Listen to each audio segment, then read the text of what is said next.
واذكر في الكتاب موسى إنه كان مخلصا وكان رسولا نبيا وناديناه من جانب الطور الأيمن وقربناه نجيا ووهبنا له من رحمتنا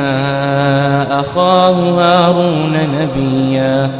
واذكر في الكتاب إسماعيل إنه كان صادق الوعد وكان رسولا نبيا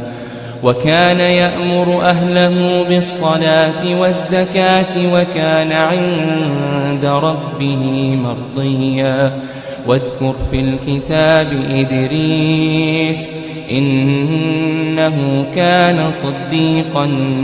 نبيا ورفعناه مكانا عليا أولئك الذين أنعم الله عليهم من النبيين من ذرية آدم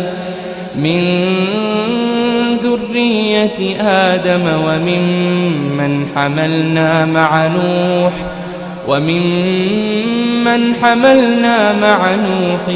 ومن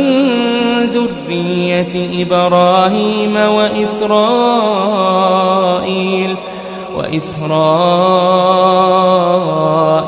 وممن هدينا وجتبينا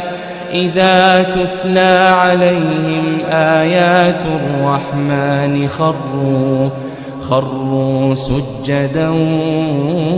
وبكيا فخلف من بعدهم خلف أضاعوا الصلاة واتبعوا الشهوات فسوف يلقون غيا إلا من تاب وآمن وعمل صالحا